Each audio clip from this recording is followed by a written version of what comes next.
തിരൂരിലെ പ്രധാനപ്പെട്ട ചായക്കടകളിലൊന്നും. ഞങ്ങൾ സ്കൂളിൽ പഠിക്കുന്ന കാലം മുതലേ ഇവിടുന്ന് സ്ഥിരം ചായ കുടിക്കാറുണ്ട്. വർഷം 2025 ഇത് ഏത് വർഷം തുടങ്ങിയിട്ടുണ്ടാവുക?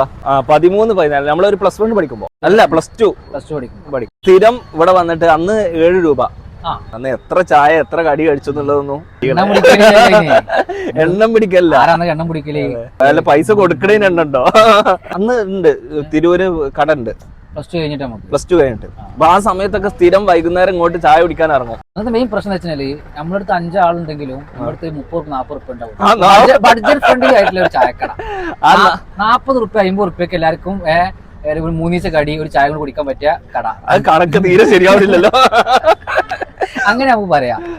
പൊരുത്തം ഉണ്ടാവും വിചാരിക്കാം. പിന്നെ എന്റെ കുടുംബക്കാരൻ അപ്പൊ അങ്ങനെയുള്ള ഞങ്ങളുടെ ഒക്കെ വയറ് നിറച്ച തിരൂരിലെ റിംഗ് റോഡിലുള്ള ചായപ്പീടിയാണ് ഈ കാണുന്നത്. ഈ ചായപ്പീടിയിൽ ഞങ്ങൾ ഒരിക്കൽ കൂടി വന്നാണ്. ഇപ്പൊ ഇവിടെ വന്നിട്ട് കുറച്ച് ദിവസങ്ങളായി, കുറച്ച് മാസങ്ങളായി, കൊല്ലങ്ങളായി ഒരാള് വരുന്നത്. എത്ര കടി ഇവിടുന്ന് ചായ കുടിച്ച് ഉണ്ടാക്കിയതാണ് ഈ. പിന്നെ ഒക്കെ ഒരു വിശ്വാസത്തിന്റെ പുറത്താണ്. അവിടെ പോവുക, ചായ എടുക്കുക, കടി എടുക്കുക, കഴിക്കുക. അവിടെ സൈഡിൽ ആളിരിക്കണ്ടാവും, അയാളോട് പറഞ്ഞു കൊടുക്കുക, അയാളോട് പറയാ എത്ര ചായ എത്ര കടികൾ. ഫോളോ ചെയ്താൽ അടുത്ത കഥയിൽ വീണ്ടും കണ്ടുമുട്ടാം.